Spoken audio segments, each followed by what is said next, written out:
The story begins in the early 19th century in a village named Polstead, which consisted of about 20 cottages housing around 900 people. The village was close to St. Mary's Church and was owned by a lady named Mary Ann Cocker. She had tenant farmers, among whom were William Corder and John Corder. John was a straightforward man, known for his devoutness, and was a father to 8 children, 2 of whom died during childbirth, leaving 6, with John being the eldest, followed by Thomas, William, James, and 2 daughters, one of whom married close to the village. The Corders lived on a farm named Street Farm. Corder the elder was a hard-working and often stern man, but all his paternal affection was directed towards his son Thomas. Because of this, everyone expected Thomas to inherit the farm after his father. William, the third brother, born in 1803, always had a strained relationship with his father. The father took every opportunity to demean his son, both on occasions and without,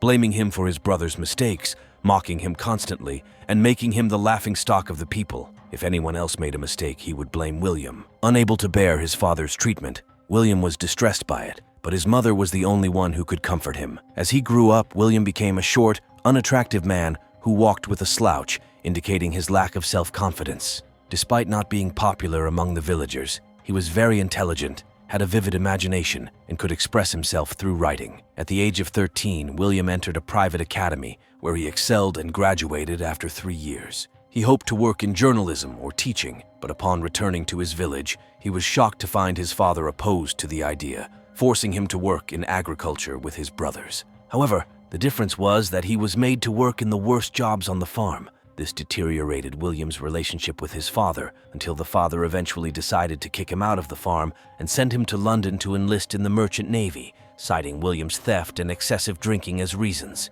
Indeed, William traveled to London, but fortune favored him as he was found unfit for the Navy due to poor eyesight.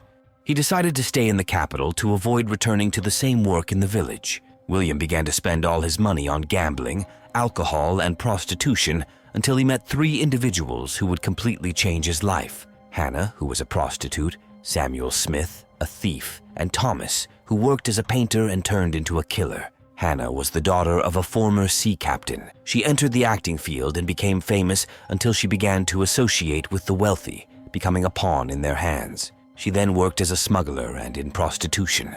William met Hannah, who succeeded in making him fall in love with her. She had a small cottage close to William's farm, which was the perfect place for William. However, after his money ran out, he found himself forced to work to support Hannah. William still hoped to work in journalism, so Hannah decided to help him, and this is how Samuel Smith entered William's life, who was actually just a pimp and smuggler. Thomas Wainwright also appeared, who killed to rid himself of debts and deceive people, but William didn't know Thomas's reality and hoped he would help him pursue his literary career. Instead of helping, he taught him the art of forgery. William lived a dissolute life with Hannah, Smith, and Thomas, engaging in theft, smuggling, and prostitution, something he never imagined he could be involved in. Time passed until Thomas was accused of poisoning his grandfather, then of killing his mother-in-law, and later his brother's wife's sister, after insuring her life for more than £18,000 sterling. However, the insurance company refused to pay, so Thomas fled the country but was recognized in a hotel and arrested. After these events, William decided to end his relationship with Hannah and return to his father's farm, where his father agreed to let him work with him again. William lived a respectable and stable life away from the decadent atmosphere of London until John the father died. Then, William began to long for his old life in the dens of London. After a while, 2 of William's brothers, John and James, contracted tuberculosis, becoming social invalids until their death, leaving only William and Thomas to run the farm. With the disappearance of the dominating father, William saw an opportunity to revert to his old life, a desire that would lead to the ruin of his life. At that time, Maria Martin, the daughter of the village's vegetable seller, was 25 years old. Maria was known in books and novels as the village saint, but the truth was that she had given birth to an illegitimate child by Thomas Corder at the age of 19, who died and was buried in the churchyard. Despite her reputation being on everyone's lips, Maria was a strong woman, the eldest and most beautiful among her sisters in the village. To help with her family's expenses, her father decided to employ her as a maid in the house of one of the wealthy, but the lifestyle Maria saw there made her want to live exactly like it. So she started wearing luxurious clothes from the daughters of the house owner and refused to change them for the duration of her service, eventually getting fired after feeling it wasn't her place. Maria returned to her father's house due to her mother's death and found herself responsible for 3 more children and her father, until her father married a beautiful woman who was as beautiful as Maria, which lightened Maria's burden, allowing her to focus on her life and seek a wealthy husband to provide her with the lifestyle she dreamed of. One day, a fortune teller from the gypsies entered the village, and like the other village girls, Maria went to learn about her future. The fortune teller told her that a rich and handsome young man would come to her on his white horse and provide everything she wanted. From then on, Maria began to wait for this moment. One day, during the village's annual celebration, a wealthy young man from London arrived on his white horse to visit his properties in the village. Maria saw the handsome young man and felt that he was the one the fortune teller spoke of and managed to catch his attention. Maria entered into a relationship with the wealthy Peter at a hotel, starting a long-term illicit affair until she became pregnant for the 2nd time. She gave birth to an illegitimate child, which she decided to raise on Peter's order, who agreed to pay her a monthly sum.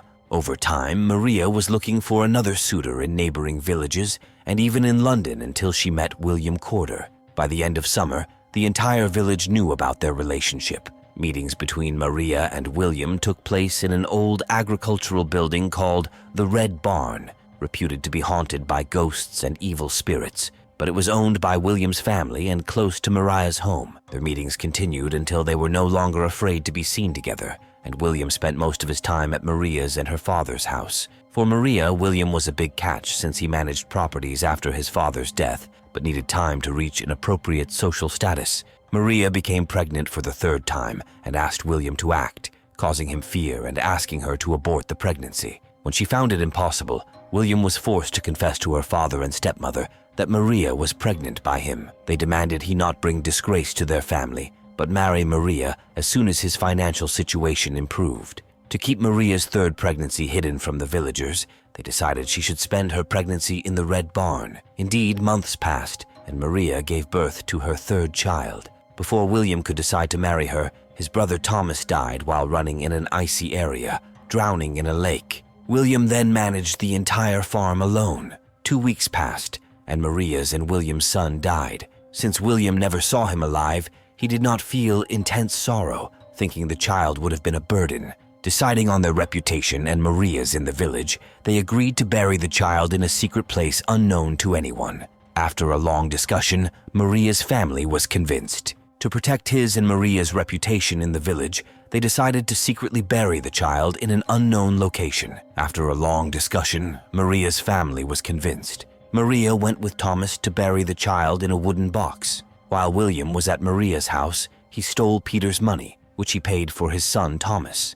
After returning from burying her son, Maria discovered what happened and considered calling off the marriage with William, but was tempted by the inheritance and decided to continue. Finally, William decided to marry Maria secretly due to her previous relationship with his brother and insisted they travel to another city to marry with a special license. However, this required each to leave the village separately and unseen. William's brother James fell ill, delaying the trip. Finally, a date was set, and William gave Maria his brother James's clothes to wear, so everyone would think she was his brother. Maria bid farewell to her sisters, father, and stepmother, promising to return at the first opportunity. The two made their way toward the Red Barn, where William had left their bags. That day was the last time Maria was seen. A day after their supposed departure, William returned to the village. Maria's father, upon seeing him return, asked if the marriage had taken place, but William told him the license would take a bit longer and that Maria decided to spend time in the city. As days passed, Maria's father grew worried, but William reassured him that she had contracted rheumatism in her hands and couldn't write at the moment. William then traveled and returned after a while to face more questions from Maria's father, telling him that she had traveled to a spa alone and they would meet again in the city. On October 18th, 5 months after Maria's father last saw his daughter, William wrote to the family from a hotel in the city that he and Maria were married and would return after a while to sell the farm and start a business project. A year later, Anne, Maria's stepmother, began feeling strange things, seeing Maria with a nail sticking out of her body, making her appearance frightening. She dreamt of her all night and saw her silhouette all day. This continued until one day, Anne dreamt she was in the Red Barn, even though she had never been there before. Finding herself walking around as if searching for something, Maria appeared in the dream, pointing to a spot on the ground. Anne woke up frightened and decided they must go to the building. Martin obtained permission from the Corder family to enter the building. Anne, despite never having seen the barn, described it with eerie accuracy until she led the group to the spot Maria pointed out in the dream. They noticed a large stone on the ground, struggled to remove it, and were shocked to find a long decomposed body in a pit under the ground. Anne and Martin recognized the clothes as the same Maria wore on the day of her departure, which were originally James's, William's brother's clothes. The police were informed about the crime, and the forensic doctor discovered that Maria was killed by 2 bullets, which were the cause of her death. The main suspect was William. The police started their search for William and found out that he had falsified his identity, pretending to be a school headmaster and wearing glasses to appear older. He also placed an advertisement in the newspapers describing himself as a nobleman looking for a bride, and eventually chose a young teacher named Mary Moore, whom he married in a church, thus achieving the dream his father had denied him for years. Finally, William was caught and brought to trial. There, he admitted to killing Maria, but claimed that she had shot herself after an argument they had together. However, Maria's brother testified that he saw William carrying digging tools towards the Red Barn on the same day. Despite William's insistence on his innocence, the jury did not believe him and sentenced him to death by hanging. Following the execution, Corder's body was dissected. His scalp, ears, and skull are still present to this day in a museum in Bury St. Edmunds. His skeleton was used for medical student education. It is said that William's troubled spirit appears on the same day Maria was killed, May 18th, every year. Many people claim to have seen him wandering around the Red Barn. The doctor who took William's skull claimed it emanated an evil force. After he donated it to Robert Hawkins, Hawkins claimed that on the same day he received the skull, he broke his leg, his horse died, and he suffered from illness, sorrow, and financial problems he could never have imagined. In August 2004, one of the family descendants decided to have his skeleton cremated, and William's curse was ended forever.